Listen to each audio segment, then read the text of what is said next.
was me. I flew up to the mirror,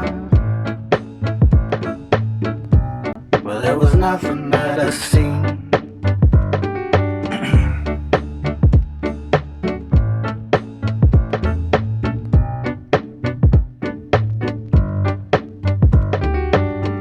I flew up to the mirror, but there was nothing that I seen.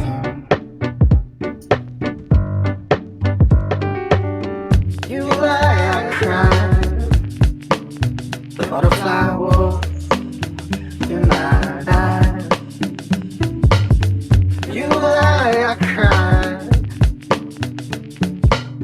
The butterfly wolf, and I died.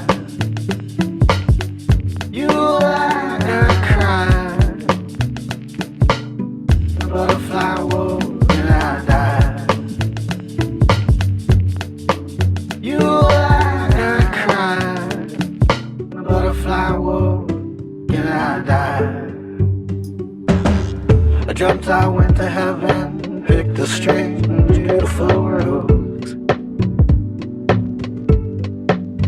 When I woke, I had a rose in my hand.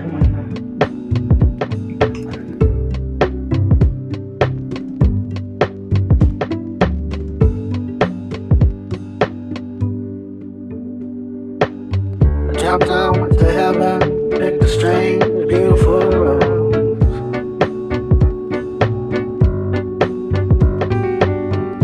When I woke, I had a rose in my hand. When I woke, I had roses in my hand. You lie, I cried.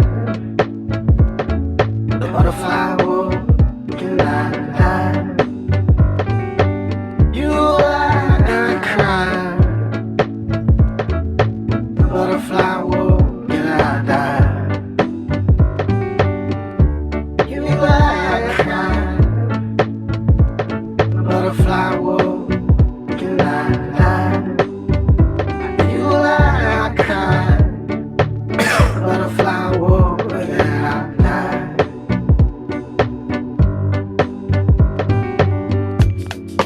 Saw the world in a grain of sand, and heaven in a wildflower. I held infinity in the palm of my hand, and eternity in an hour.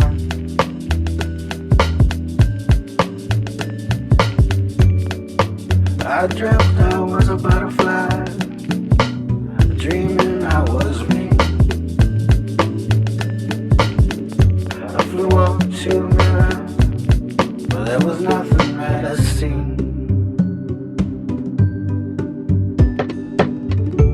You lie, I cried. The butterfly woke and I died. You lie, I cried. The butterfly woke and I died.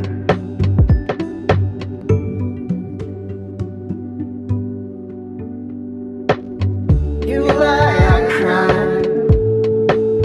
The butterfly woke and I died. You lie, I cried. The butterfly woke and I died. You lie, I cried. The butterfly woke and I died. You lie, I cried. The butterfly woke and I died. Good morning, Acadiana. I am Matt Roberts. You're listening to Local News Live, a community service brought to you by AOC Community Media, as well as our partners, The Advocate, our local journalists, and, of course, our dedicated and awesome newsreader, Bruce Cohen, back in the microphone chair this morning. Bruce, good morning, buddy. Well, good morning to you, my good friend, Matt. You doing okay this morning? Yeah, I'm awake. I'm breathing. I'm alive. It's another beautiful day in Acadia, in Lafayette. I don't think there's a chance of rain today, so it's another gorgeous day. So get out there, breathe in that sunlight provides vitamin D, which is important for our system. So get out there and don't just stay at home watching movies. Get out there. I second that emotion, and with that, Bruce, I'm going to go look at my garden while I listen to the news on Cypress Street Radio. Fantastic. Thank you so much, Matt. Thank you, You buddy. have a see you in a bit. Well, good morning, Acadiana. Thank you for joining us this bright, sunny Monday morning. And of course, coronavirus news is still predominantly part of the news broadcast. And we'll start with the Acadiana cases increased to 1,394 by Megan Wyatt. There was an additional 6 confirmed coronavirus cases in Acadiana reported in the Louisiana Department of Health's update at noon Sunday, bringing the area's total known cases to 1,394. 2 more COVID-19 related deaths were reported in the daily update, bringing the region's total to 118. Statewide, the virus claimed an additional 19 lives, bringing the death total to 1,969. An additional 200 confirmed cases, bringing Louisiana's total number of known coronavirus cases to 29,340. Now, here is a breakdown of cases and deaths by parish in the Acadiana area as defined by the Louisiana Department of Health's Region 4. Lafayette, 466 cases, up 2, 20 deaths, no change. Iberia, 267 cases, up 2, 23 deaths, up 1. St. Martin, 244 cases, no change, 18 deaths, no change. St. Landry, 186 cases, up 1, 45 deaths, up 1. Acadia, 134 cases, up 1, 10 deaths, no change. Evangeline, 59 cases, no change, 1 death, no change. And finally, in Vermilion Parish, 38 cases, no change, 1 death, no change. The Louisiana Department of Health provides updated numbers every day at noon. As of Sunday, there were 1,530 people hospitalized as a result of the coronavirus in Louisiana, with 213 of those patients on ventilators. Lafayette Parish schools release grading details. Previous scores are used to determine who advances by Katie Gagliano. Lafayette Parish school system released guidance Friday outlining how teachers and administrators will determine which students in kindergarten through 11th grade qualify to pass and which may need to be held back or complete remediation work. The guidelines mirror similar information issued for seniors and graduating juniors last week. Students in 2nd through 11th grade will need to earn a D or higher in order to advance. For students in 2nd through 8th grade, the rule applies only to English language arts and math, but for high schoolers, the rule applies to all core classes. Proficiency will be determined using an average of the final grades for each 9-week period the student was enrolled in the course. Each 9 weeks final grade for a course will be assigned a point total based on the grade. 4 points for an A, 3 points for a B, 2 points for a C, 1 point for a D, and 0 points for a failing score. Those points will then be averaged. A student must score 1 point equal to a D or higher overall to pass the district statement set. For elementary and middle school students, grades won't be the only measure educators and administrators rely on to determine if a student should advance the next grade or repeat, Chief Academic Officer Mark Rabelais said. We have established an initial standard for proficiency that starts with the grades earned. If students are not deemed proficient at that initial level, schools will review additional pieces of data related to student performance to make a determination if the student is ready for next grade level learning, Rabelais said in the statement. Like graduating seniors, students in 6th grades through high school enrolled in online courses might also complete a certain percentage of their coursework in order to pass. For fall online classes, Students must complete at least 60% of the coursework, and for spring courses, they must complete at least 30% of the material. Students at risk of failing are being identified by teachers and staff, and someone from the child's school will reach out to parents. Parents with questions about their child's academic status are encouraged to stay in touch with their child's teacher or counselor. Only high school students and middle school students earning high school level grades or credits will have the opportunity to recover falling grades, at least initially. If a student is failing the class, there are two options for them to recover their grades to pass. The student's teacher can assign work to prove proficiency and assign credit, or the student can elect to meet Edge Unity online learning targets, and the teacher can review and decide if credit should be awarded. A failing grade can be recovered from any 9-week period, the release said. Deadline to complete online work is May 8th, and the deadline for teacher designated work is May 28th, the statement said. While recovery options for elementary and middle school students weren't laid out in the statement, the district indicated other opportunities remain on the table. We remain mindful that the situation is beyond the control of our students. Moving forward, we plan to provide academic recovery opportunities in the form of a virtual summer school for a face-to-face summer school option. We recognize there may be learning gaps for students, and we will have intentional remediation and academic recovery built into our teaching cycle when students return in the fall, Superintendent Irma Trosclair said in a release. In the meantime, the district is encouraging families to use supplemental learning materials the district has released through its eLearn page and other sessions and lessons and materials teachers have made available. Model lessons are being uploaded each week in English, math, science, and social studies by grade level. The district will continue providing supplemental learning materials through May 15th. The goal of the eLearn page is to preserve students' knowledge and maintain foundational skills to prevent prolonged summer slide or the loss of knowledge while students are away from the classroom in formal instruction. Much of the information is being pulled from learning add-ons to the students' curricula and being put together by academic specialists at the district office, Rabelais said. The goal for the lessons is to be clear and easy to navigate because staff members recognize not all parents have time to sit down with their children and walk them through the materials, he said.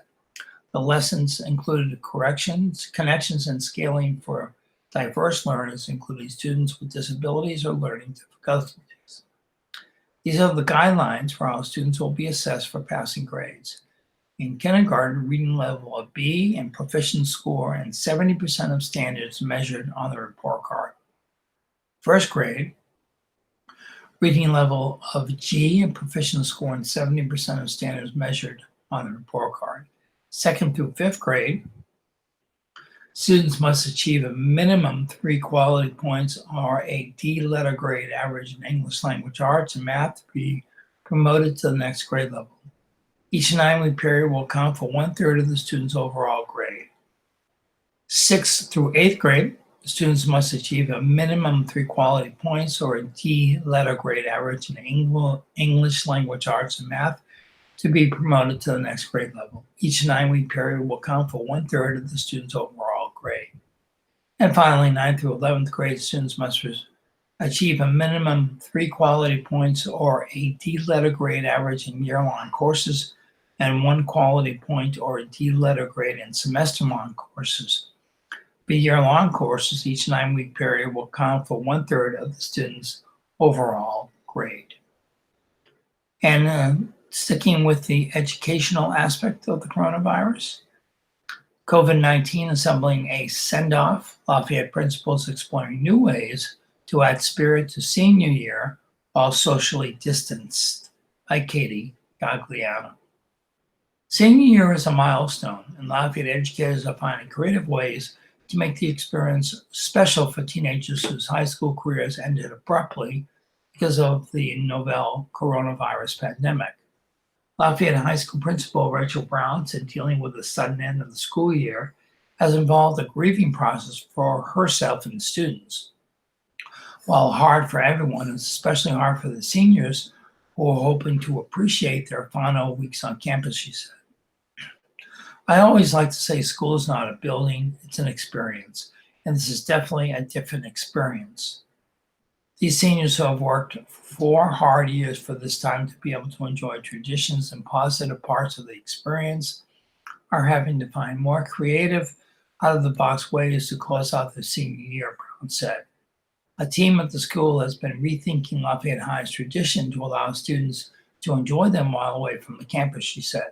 Lafayette High celebrated a virtual Spirit Week where students shared school memories and photos showing how they're spending their time home from school on Instagram. The school is looking to have a similar approach with its Senior Week, where seniors have the chance to celebrate their top dog status with costume days, color wars, and other activities, Brown said. The school also has an ongoing feature of its Facebook page where seniors, especially in spring sports or extracurricular activities, are spotlighted, she said. Early College Academy is similarly honoring its seniors, Principal Alex Melton said. Everyone has pride in their senior class, and we're not able to define that as we normally would. I think any small way we can say, class of 2020, congratulations, and let's celebrate you. I think that's important, Melton said. Friday morning, Melton and the Academy staff members divided into teams and caravan to students' homes to deliver ECA class of 2020 yard signs. Teachers decked out their vehicles and a school bus with paint pens for the voyage and waved signs, grabbed balloons, and shakers as they cheered for the students and planted the yard signs. In some ways, the Academy's 67 seniors were all prepared for the separation, Melton said. The students were solely enrolled in courses at South Louisiana Community College and visited the Academy's faculty and one another for a bi-monthly seminar and on their breaks between classes. While independent, small class had strong bonds, and it's difficult for the students having their goodbyes accelerated, he said. If possible, the Academy plans to salvage prom and its senior banquet. The faculty voted to make rescheduling events a top priority if social distancing and COVID-19 rules will allow large group gatherings before the end of the summer, he said. Excuse me. While academics are at the heart of the school experience, the social experiences also matter.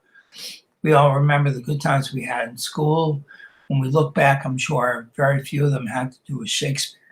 It's usually some kind of celebration, Melton said. Brown said the Lafayette High School staff is working to arrange a final special moment for seniors to come on campus once gatherings are possible. They also hope to preserve the school's paper toss, in which seniors throw their notes and other school papers in the air and blanket the school's practice football field in a sea of white for snapping photos they make in paper angels. It's a kind of tradition that can't be recreated online, she said. Northside High Principal Julia Williams is devoted to ensuring the class of 2020 has a class portrait. Williams said the class of roughly 125 seniors has grown close over the years and everyone knows everyone. She wants them to have a final moment as a class preserved in time. It's that one-time capsule. That's important to me that we're able to capture that moment and give it to the kids as well as have it for ourselves, Williams said. Northside and other Lafayette Parish high schools are also looking ahead to the possibility of in-person graduation ceremonies. This week, the district announced graduation ceremonies will be delayed from late May to early July in the hopes large gatherings can be held safely with modifications. That decision sparked excitement and hope among the seniors and their parents. Several parents have already stepped forward to offer assistance modifying graduation to ensure that it can be held in person, whether that means securing masks for guests or revamping the seating layout. It was heartwarming, Williams said. Knowing the parents have our back is nice. It's important to work as a team to get into that end goal together. We all want to see success for the kids, she said. In-person ceremony or not, the students are eager to collect their caps and gowns and have a tangible piece of graduation in hand. Williams says the items were delayed, but once they come in, they're planning a few surprises for the seniors. And now let's look at our first public service announcement, or a couple of them for the morning. AOC teams up with United Way of Acadiana for Learn United. The United Way of Acadiana has teamed up with AOC and other local educational groups for Learn United, bringing the digital gap to provide educational resources for households that don't have internet but do have a television. The Learn United program airs weekdays from 8 to 2 on AOC 2, Cox 16, LUS 4, and streaming at aocinc.org/watch for the daily schedules and to submit content for the program. Visit the United Way of Acadiana website, unitedwayofacadiana.org/earn-united. Vitalant seeking plasma donation from recovered COVID patients. In early April, Vitalant, the nation's largest independent nonprofit blood service provider, launched a program in collaboration with hospital partners, the Mayo Clinic and the American Red Cross, to treat COVID-19 patients with convalescent plasma. The Food and Drug Administration, or FDA, has identified and approved convalescent patients treatment, convalescent plasma treatment, as an emergency investigational new drug. It is currently the only antibody treatment available to COVID-19 patients, and as such is a promising new treatment option.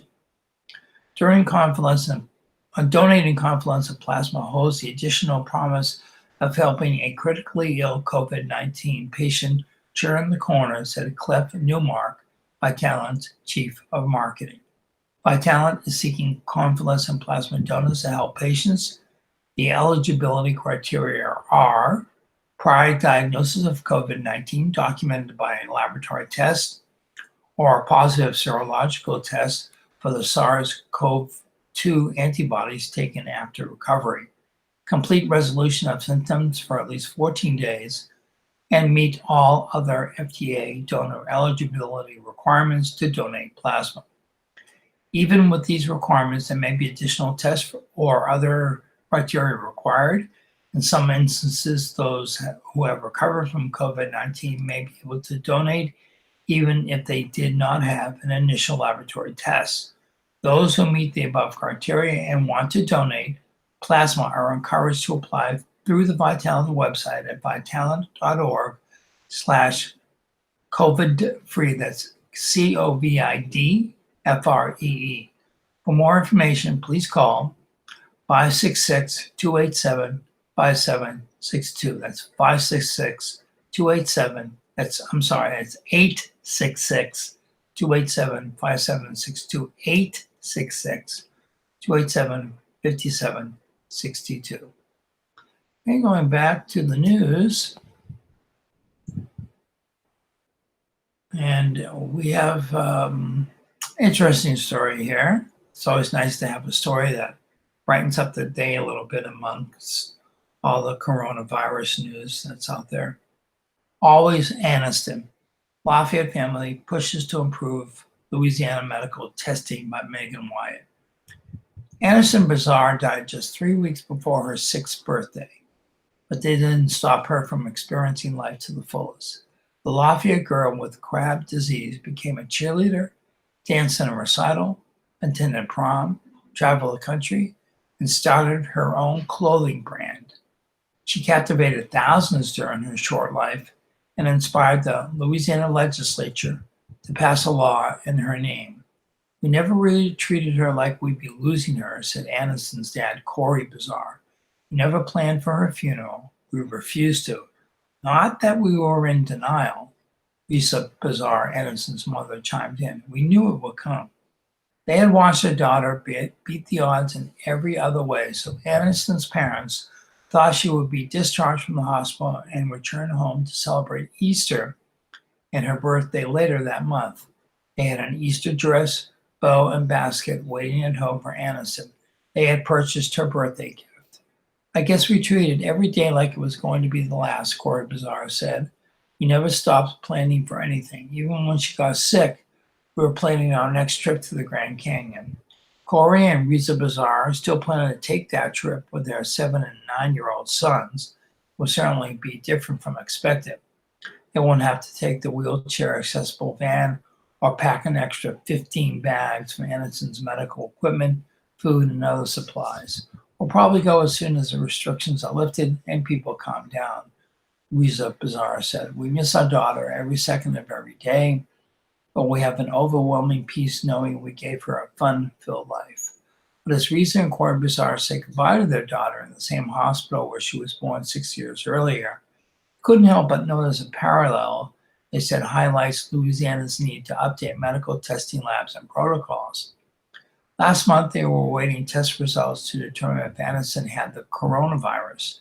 Their daughter had to be retested for the virus on March 30th after a test administered 3 days prior was deemed invalid because it took too long to arrive at a private out-of-state lab. Her parents wouldn't learn of the negative test result until nearly 3 weeks after Anderson's April 5th death.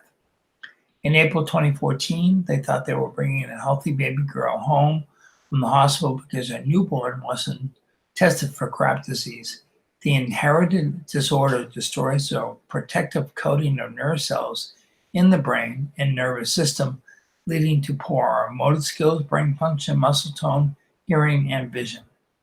Those who are diagnosed through a simple blood test at birth can receive treatment in the form of bone marrow and umbilical cord blood stem cell transplants. Sometimes transplants preserve cognitive function and allow a child to live a normal life. Babies like Anderson who are diagnosed after symptoms arise rarely live to see their second birthday. So she lived so long compared to most patients with her disease, said Dr. Jude Bars, Anderson's pediatrician. It's amazing she was able to do as much as she did. She was a little miracle girl to live as long as she did. Corey and Riza Bizarre feel thankful for the time they had with Anderson, but they also wouldn't wish their experience on any other family. Anderson was non-mobile and non-verbal throughout her short life, although she was able to express herself through eye and facial motions and movements. She spent most of her time in bed, and she relied completely on her parents to care for her. Corey and Riza Bizarre are hoping to improve outcomes for others by sharing Anderson's story and pushing for changes to Louisiana's medical testing practices. They said they learned firsthand through visits to other states how outdated some medical practices are in Louisiana. We're just in the Stone Age, Riza Bizarre said. We just are. Whenever we went to Pittsburgh, they looked at the G-tube and asked what it was for. They said it belonged in a museum. The Bizarres documented Anderson's medical journey and life experiences through a Facebook page called Always Anderson, which is followed by more than 38,000 people. They also successfully passed a bill during Louisiana's 2016 legislative session to add Crab screening for newborns, but it has been implemented. In a 2016 letter to legislators, the Louisiana Department of Health said it would be too costly and provide too few benefits to add Crab disease to the newborn screening panel. Our labs here do not have the ability to test the way they need to, said Corey Bizarre. We learned that when we passed Anderson's bill. We found out we would have to outsource these tests to other states, and it's happening again with the coronavirus. How come the results are constantly being tainted? Why aren't they going to a lab in time? How much is this happening to other people? Anderson's pediatrician ordered the COVID-19 test for her in late March. Although he did not believe she had the virus, Barr said he wanted to rule out the possibility because she was struggling to breathe during the final weeks of her life. Barr said he tested about 30 children for the virus, and a handful of those patients had to retake the test due to lab errors. It wasn't just Anderson's tests, Barr said. I think we had at least 2 other patients that ended up not having their tests run in a proper, timely manner. Anderson was treated at Our Lady of Lourdes Women's and Children's Hospital as if she was positive for the virus, which meant visitation was extremely limited. Lisa Broussard was able to say goodbye to her daughter in person before she died, but her husband and their 2 sons were not. Instead, they said goodbye to Aniston through a video phone call. She looked at the phone and she was pretty alert, Lisa Broussard said. We always thought about that, how we would handle that goodbye. We weren't sure if we wanted them to be there to see it. In that way, this was a blessing. In other ways, it was far from a blessing. The family was initially told they would have to bury Aniston within 24 hours of her death. The family was able to get special permission through the governor's office after public health officials determined Aniston's chest x-rays did not show signs of COVID-19 damage. She was so well known in our community, and then we had to have this horrible funeral for her, which turned out to be much better once we got things pushed back a little bit. But it was still nowhere near what we thought we would have wanted, Corey Broussard said.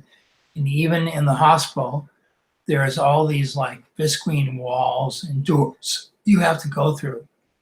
And the people that come in look like they're in biohazard suits from a nuclear lab or something.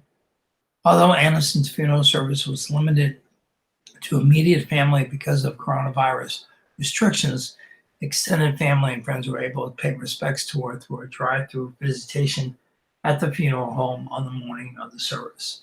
The Broussard family is planning to host a proper celebration of life for Aniston at Crossroads Church after the restrictions on large gatherings are lifted. We know she'll need a big space for a lot of people, Aniston's mother said.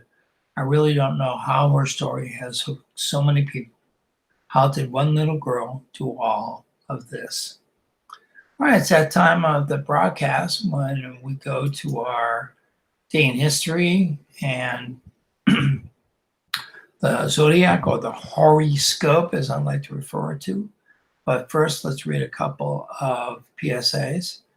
If you are feeling overwhelmed with stress, fear, and anxiety about the uncertainty surrounding the public health emergency of COVID-19, there is a special Keeping Calm Through COVID hotline you can call. This connects you to trained, compassionate counselors who can offer support and can direct you to mental health and substance abuse counseling services. Trained counselors are available 24/7. All calls are confidential. So if you need the service, please call 866-310-7977. That's 866-310-7977 to get you in touch with a Keeping Calm Through COVID hotline. Medicaid Resources. If you have lost your job or if you reduced hours, you may be eligible for Medicaid. You can apply online at mymedicaid.la.gov.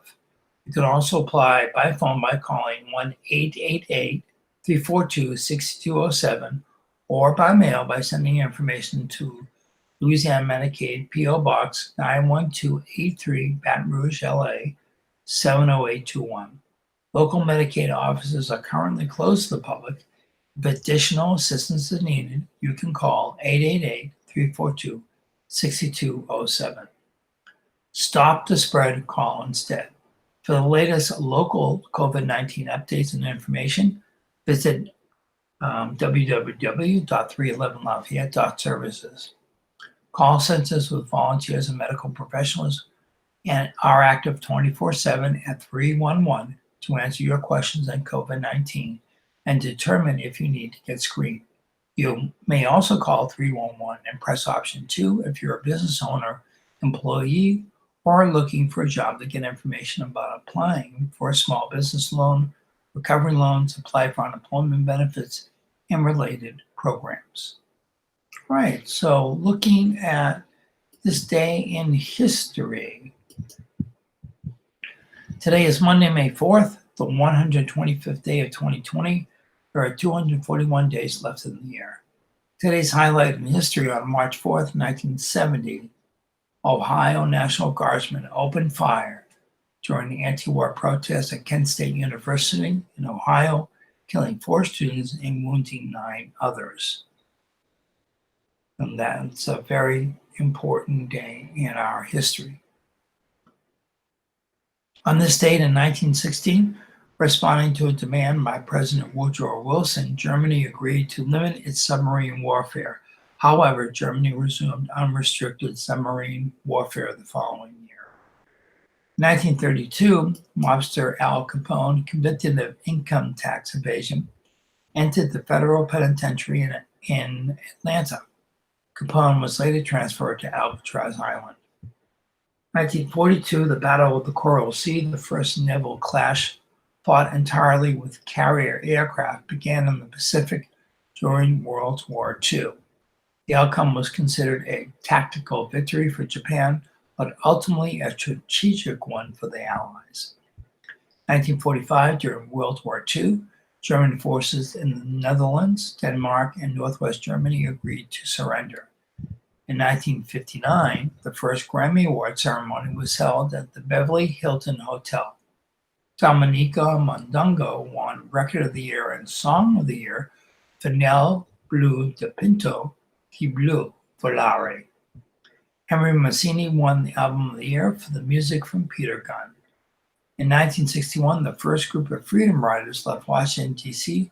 to challenge racial segregation on interstate buses and in bus terminals.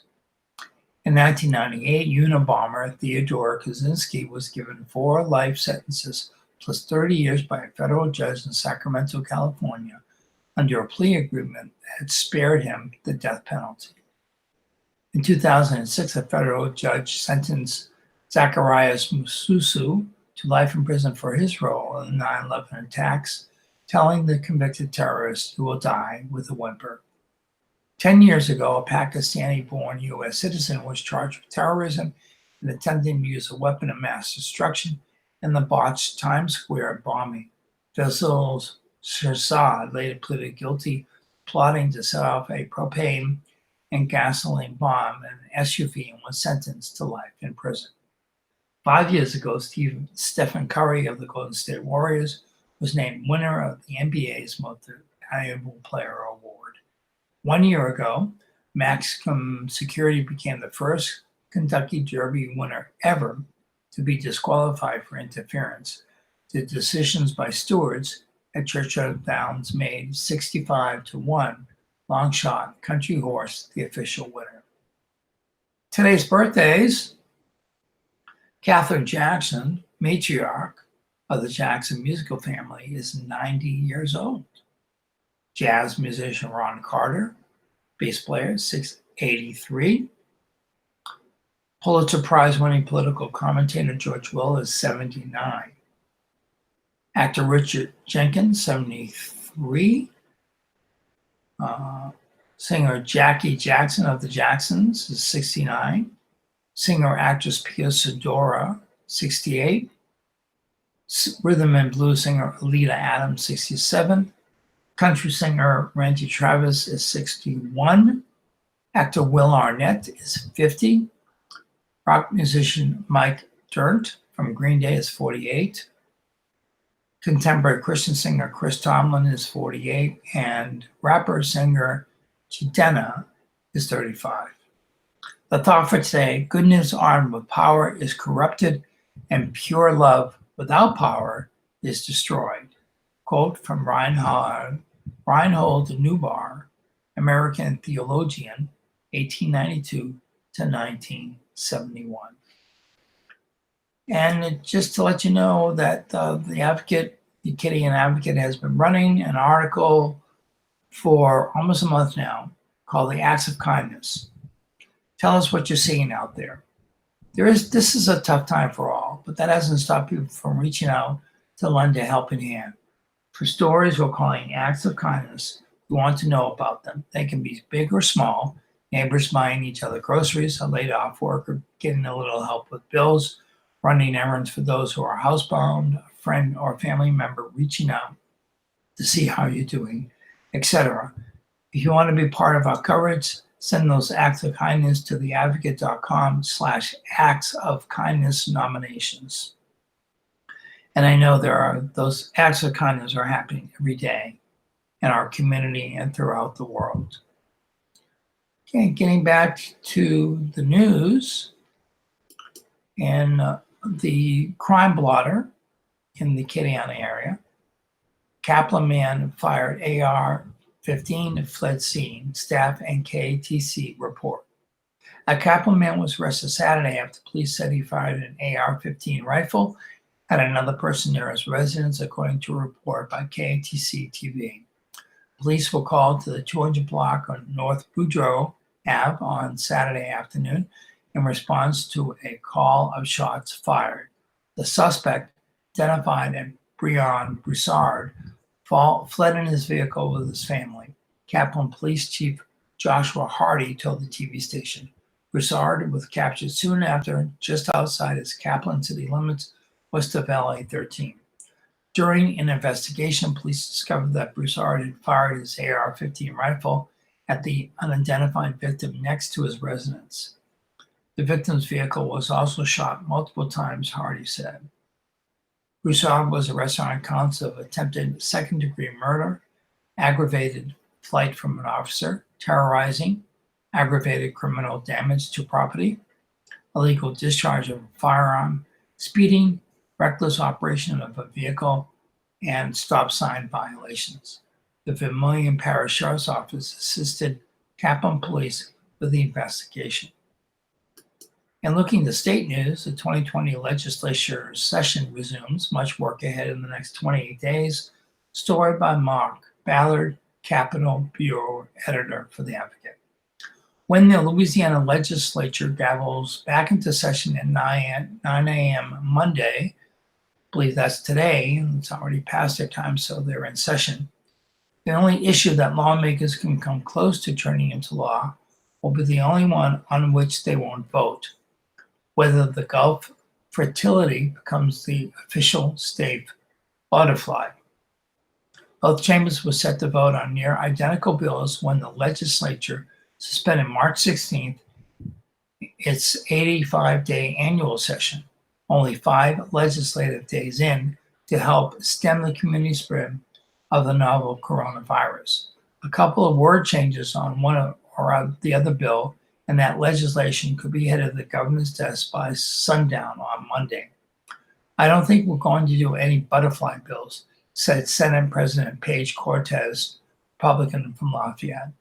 Lawmakers have more important work and only 28 days to get it done. Legislators will have to focus on measures that respond to COVID-19 and to the economic issues caused by closing casinos and other businesses.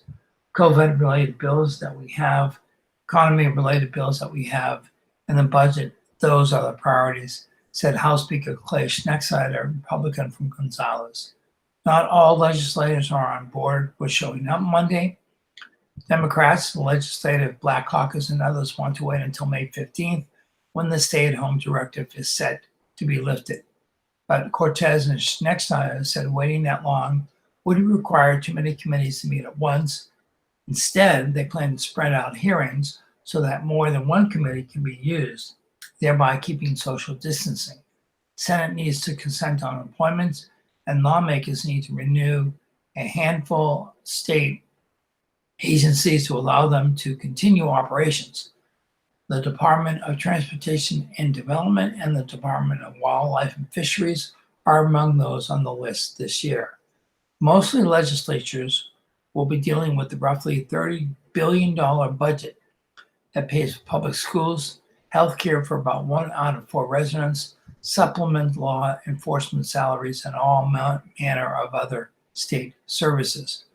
Home Republican Representative Jerome C. Zeringue, chairman of the House Appropriations Committee, is the chief sponsor of the state's annual operating budget for fiscal year 2021, which begins July 1st. He wants to start hearings Monday, but the hefty living can't begin until May 11th after the Revenue Estimating Conference meets. The conference is charged with determining just how much money the legislatures are allowed to spend. Making those estimates will be difficult. Sales tax receipts are undoubtedly down for the month of April, but just how much won't be known until collections are completed near the end of May and reported in June after the scheduled session adjourns. Oil prices have collapsed, and the collection of severance taxes have been discounted for the time being. Plus, closure of casinos will cut deeply into available revenues. Most of the budget is made up of federal government grants and dedications, and the law direct where the money comes from and how it should be spent. Only about $10 billion of the $30 billion comes from Louisiana-based taxes and sources, which leaves budget architects little wiggle room to absorb a shortfall. Best guess estimates are that state government revenues will fall about $450 million to $500 million short, Serengay said. Government should be able to weather the lower numbers for the rest of the current final year, Serengay tells anyone who asks. We'll be okay for the current year. All bets are off for FY21, Serengay told the Pelican Institute last week. Most big departments should be ready for some cuts. It's just a fact of life, said Senate Finance Committee Chairman Senator Bodie White, the Central Republican who gets the budget legislation, House Bill 105, upon House approval. Legislators have to pass a balanced budget by July 1st, or the state will have to stop spending. Serengay said he thinks it can be done by 6 p.m. June 1st, when the annual session is scheduled to adjourn. So does Schnexire, though he left an out. A new budget has to be in place by July 1st, which means a special session may be required on that and other issues, Schnexire said. Budget architects also need to account for all that money coming in from the federal government, $1.8 billion from the $2.2 trillion CARES Act, along with millions more from FEMA, the Federal Emergency Management Agency, and other sources. But that picture is muddled. Commissioner of the Administration Jay Dardenne said last week he believes local governments may not have enough eligible expenditures to spend all $810 million because the state has coordinated much of the spending on coronavirus resources and because it can't be used to offset lost revenue. Cortez and Schnexire asked legislators to prioritize their bills in order to focus more on the budget and COVID-19 measures. About a third of the 1,548 bills and resolutions will be heard, but that still leaves a lot of issues on the table, from changes in the controversial industrial tax exemption program, in which the state forgives some local taxes for companies, to tort reform, which would replace limits on people going to court to seek damages for their injuries. Lawmakers will also consider clinical assessments for drivers convicted a second time of driving while intoxicated. Other measures would set a retirement age for judges and provide a pathway for retired teachers to return to the classroom. No doubt a resolution terminating the governor's orders from which the stay-at-home directive was extended could come up if its conservative House sponsors can get anywhere near the 53 votes necessary for passage. Not all the legislators are enthused about returning. One of the 144 lawmakers died from COVID-19, Representative Reggie Bagula, Republican from Cutoff. Two, Cortez and Baton Rouge Democratic Representative Ted James contracted the virus but survived. James posted a photo Sunday of a protest to the stay-at-home extension and noted that nobody seemed to be wearing a mask or was social distancing. I won't be entering the Capitol on Monday, James said. Right, next story, also about some of our political people here in the state, congressmen. It's not bad, I can tell you that. Louisiana congressmen working from home by Tyler Bridges. The coronavirus pandemic has upended the lives of nearly everyone in Louisiana, and that includes members of the state's congressional delegation. Congress has mostly shut down the past 6 weeks, except for brief episodes of lawmaking to pass urgent legislation to help keep the economy afloat. So like many others in the state, members have been sequestered at home, working remotely, and what's that been like? We reached out to all 8 members of Louisiana congressional delegation and heard back from Senator John Kennedy and Representative Steve Scalise, Cedric Richmond, Jared Graves and Mike Johnson. Their stories contain similarities, but also interesting differences. Senator Bill Cassidy and Representatives Clay Higgins and Ralph Abram didn't agree to interviews. The House remains in recess, but the Senate returns Monday. I miss it, Kennedy said. It's time to go back. John Kennedy, Louisiana's junior senator, has been working from his kitchen table in Madisonville in St. Tammany Parish. One end of the table is for his laptop and a stack of reading materials. His wife, Becky, has the other end for jigsaw puzzles. I take calls, I make calls, I do Zoom, I do Skype, I do emails, I do text messages, Kennedy said over the phone. I've had conference calls with bankers, especially when the Paycheck Protection Program came out. I talked to President Trump once a week, Vice President Pence once or twice a week. I've had conference calls with Treasury Secretary Stephen Mnuchin, and also with the senior people. Kennedy, a Republican elected to the Senate in 2016, said he has other regular calls with Senate Majority Leader Mitch McConnell, senior leaders of the Federal Reserve Bank, and leaders of the Baton Rouge Chamber of Commerce. I have an elliptical trainer under my carport, Kennedy said. I work out there, I lift weights. Every now and then I go out into the yard and see what the dogs, Jack and Charlie, have dragged under the porch. Overall, Kennedy said he's spending more time on business calls and less time talking with reporters whom he encounters throughout the Capitol. I've been really busy, he said. It's just a different kind of busy. There's an enormous amount of fear out there about the virus, about the economy. Steve Scalise has been working from his dining room tables in Jefferson Parish, juggling calls from other GOP colleagues. Scalise is the number 2 Republican in the House, the White House, cabinet secretaries, constituents, and business leaders.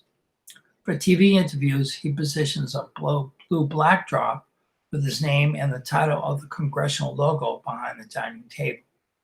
Scalise has also been setting aside time to assist his wife in homeschooling their 2 children.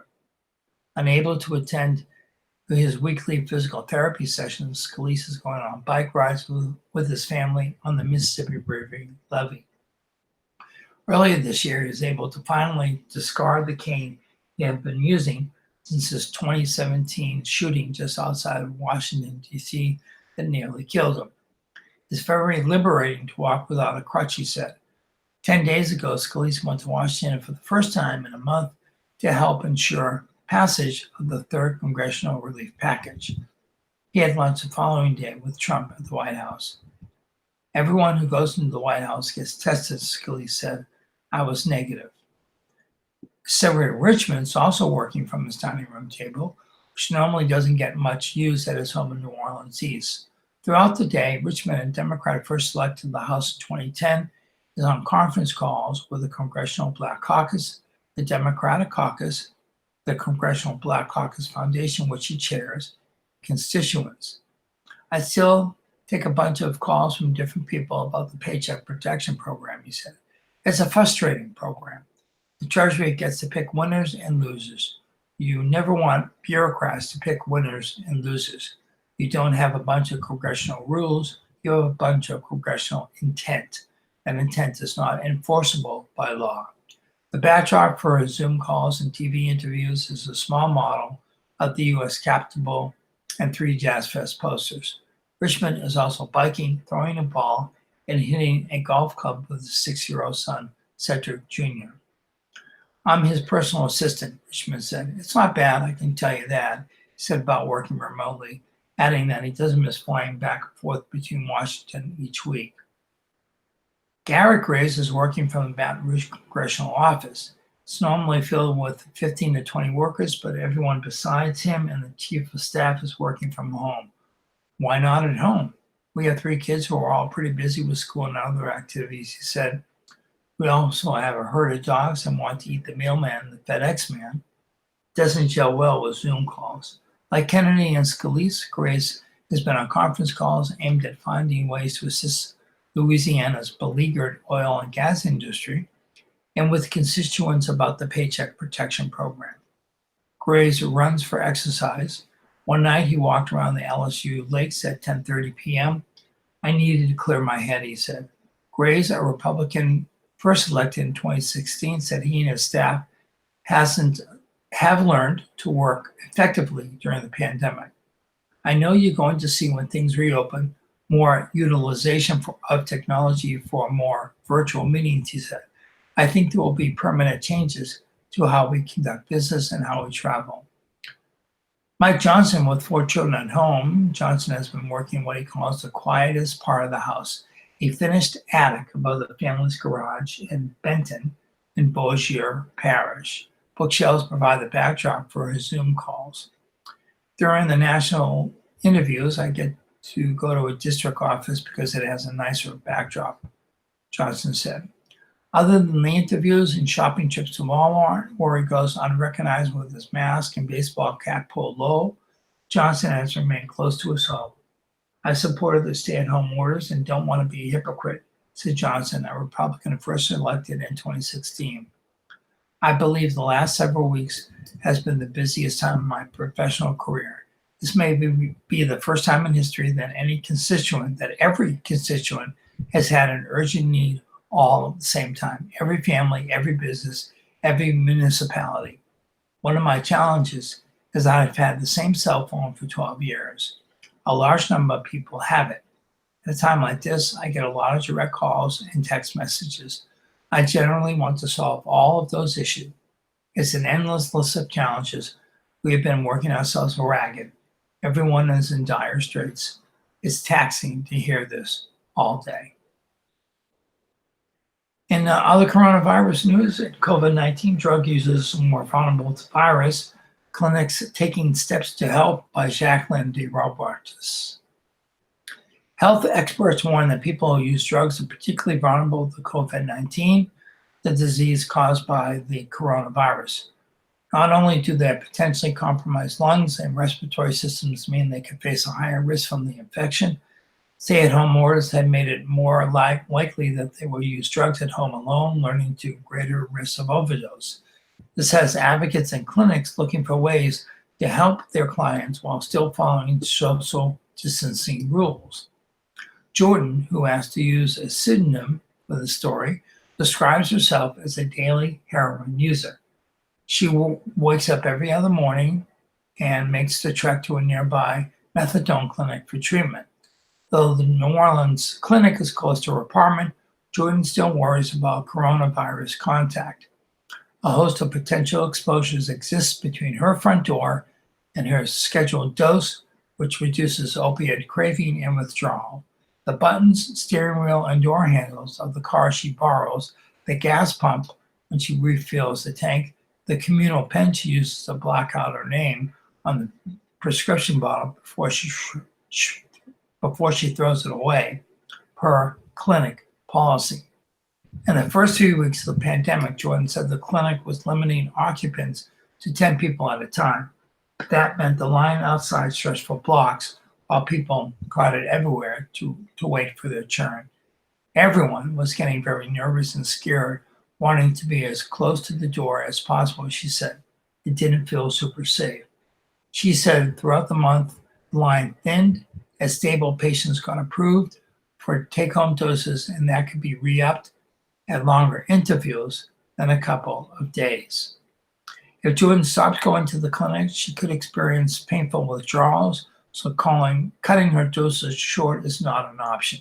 This scares her, in part because she knows someone in her position could be particularly vulnerable to the disease.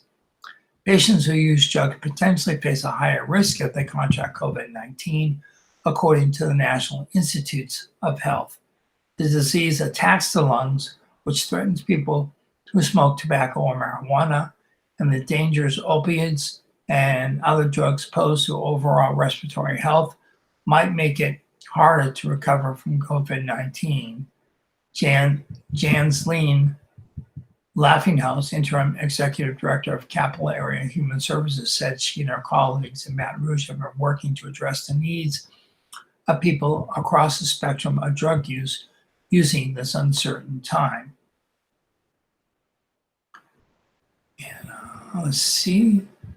Advocates fear that while the virus causing mass self-isolation, People will be more likely to use drugs alone when there is no one to administer Narcan or call an ambulance. So Kinder Moore suggests scheduling Zoom calls or check-in texts while using drugs to keep people safe. People who use drugs are at significant risk for contracting COVID-19 for many reasons. They deserve our attention, compassion, and understanding as any other members of the community, she said. As for Jordan, she feels like she began her methadone treatment before the pandemic really hit. She decided to try methadone because she was having trouble controlling all aspects of her life. I feel stuck, she said.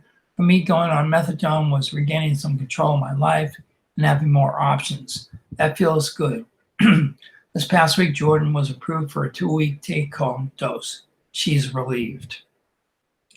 And according to my watch, my time frame, it's 9:56, which means we're 1 minute past our usual cutoff from the TV stations as far as the audio goes for our news broadcast this morning. I have one more story to read and a few public service announcements to talk about. So I'm going to continue. If you would like to continue listening to my broadcast this morning, please go to our YouTube station, which is AOC Community Media, or go to our streaming radio, which is Cypress Street Radio, CYPRESS Street Radio, streaming live. Just press the play button, and you will hear my melodious voice and my mispronunciation of last names. So stick with me. Got one more story to read here. It is obviously coronavirus related. It's entitled, I Died and Came Back. Louisiana Girl Survives COVID-19 by Stacy Plaisance from the AP or Associated Press. Out of Covington. As her desperately sick daughter was being airlifted to a hospital, Jennifer Daly was thinking about all the parts of her life that still lay ahead for her 12-year-old and whether she'd ever experienced them. Would she get to fall in love? Would she get the chance to get married and have her own children? Driving across the causeway that separates the family's home north of Lake Pontchartrain from the New Orleans hospital where their daughter was taken with what was later determined to be a coronavirus infection, she was forced to imagine a life without her Juliet. She's the sweetest girl. She's the sweetest girl in the whole world, and she does not deserve this. And I was praying to God, just please help me, said Jennifer, speaking from the family's Covington home on Thursday, with her husband Sean and their now recovered daughter. As Juliet and her 5-year-old brother spar with each other using pool noodles, it's hard to imagine that just last month, Juliet was fighting for her life. At one point, she had a heart attack and doctors had to perform CPR for 2 minutes before she came back. I died and came back, Juliet said. Her coronavirus journey didn't start with any of the symptoms that have affected adults, breathing problems, for example. She had stomach pain and vomiting, and her mother, who's a radiologist, thought maybe it was appendicitis or some type of stomach problem. But Juliet's lips was also turning blue and her limbs were cold. Juliet quickly ended up in the emergency room hospital. There she had a heart attack, underwent CPR, and eventually airlifted to the Ochsner Medical Center. Dr. Jake Clemmihon was one of the doctors who was there to meet and care for her over the next 10 days. Juliet came in as one of the sickest children we'd taken care of with COVID-19, said Clemmihon. The top chamber of her heart was not working correctly with the button chamber, and she was developing multi-system organ failure, he said. Clemmihon said children with coronavirus infections also have different symptoms in adults, such as the abdominal problems Juliet had, or rashes in other cases. He said many children also have another virus besides the coronavirus, and that was the case with Julie. Most people, the viruses cause no mild to moderate symptoms, but some suffer severe disease, and even death.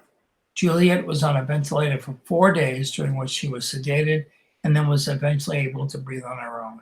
She was discharged on April 15th. The doctor shows her heart function is now completely normal, although she likely has a little trauma to her heart that should decrease over time.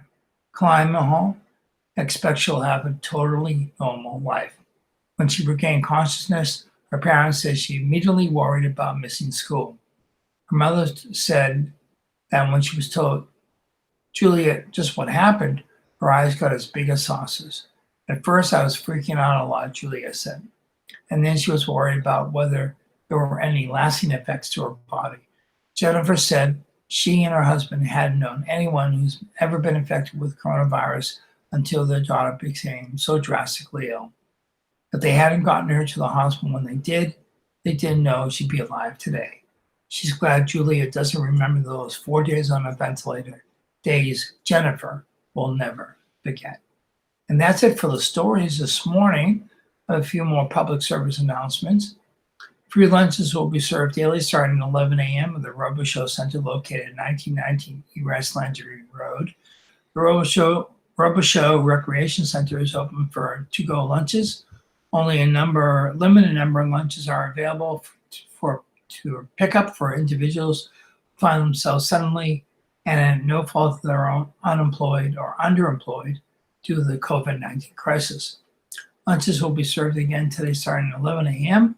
Lunches will be served from Walk-On Sports Bistro, compliments to Drew Brees and the Brees Dream Foundation. These lunches are on a first-come, first-served basis, thanks to the Lafayette Fire Department for helping to distribute meals, and the Lafayette Police Department for helping with traffic and security. The Robo-Show Rec Center is located at 1919 East Landry Road. Individuals whose hours are being reduced at work or have been laid off from employment may qualify for unemployment insurance benefits. If you're attempting to apply for unemployment insurance and are not able to access an existing online account or need help resetting your password, call Lafayette's Acadiana Workforce Solutions Office at 337-262-5601. That's 337 area code 262-5601.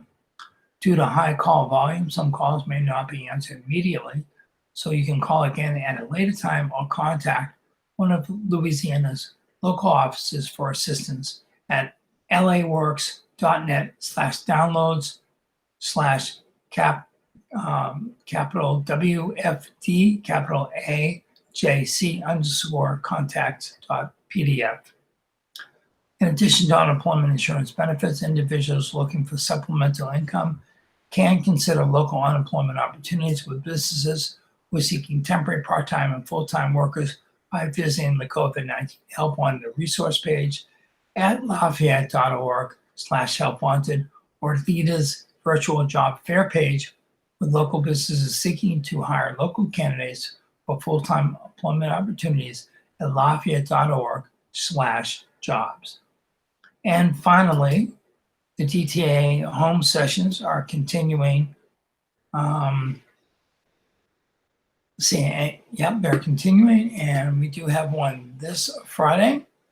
Downtown Live house sessions are a series of stay-at-home Friday night concerts for Acadiana, presented by Evangeline Maid and organized by Downtown Lafayette. They have been very successful. The house sessions are a way for all of us to keep Acadiana musicians who are out of work due to the ongoing coronavirus situation. This series will support local musicians and make staying home fun. This Friday, May 7th at 7 p.m., join us for Brother Deej, arriving live on the Downtown Live Facebook page and right here at AOC 1, Cox 15, LUS 3, and streaming it at aocinc.org/watch. And I personally have watched a couple of these. They're fun. You can gather people together to make a party of it. And while the musicians are playing, you can donate to the tip jar. You can donate to Downtown Lafayette. You can donate and buy merchandise. All kinds of ways you can donate to keep the musicians, who are a huge part of our culture here in Acadiana, alive and doing well through this pandemic. Well, that about wraps it up this morning. Thank you for joining me and listening in. My name is Bruce, as always, and I enjoy reading the news to you. Even though I occasionally mispronounce the last name Try to do my best. We are reading most of these stories pretty much as a cold read, but I've had enough experience doing that as an actor and performer to know that it's okay. And if you're ever interested, once we do get back into our facilities at the Rosa Parks Transportation Center downtown, we'd love you to come and join us as a newspaper reader. We hope that you've been tuning in and listening and seeing how much fun it is to do this. I have a great time with it as always. So I reach out to you and say, please come and join us. Just go to aocinc.org and find the readers volunteer page sign-up sheet, sign up, and we'll get you started as soon as we're able to get back into the offices. Or even if you have a home studio set up, we would love to hear from you. And we have a wonderful, wonderful engineer named Matt Roberts who will set you up and get you all straight and ready to read the news. Thank you. Good morning. As always, stay safe, stay healthy, and be kind to each other.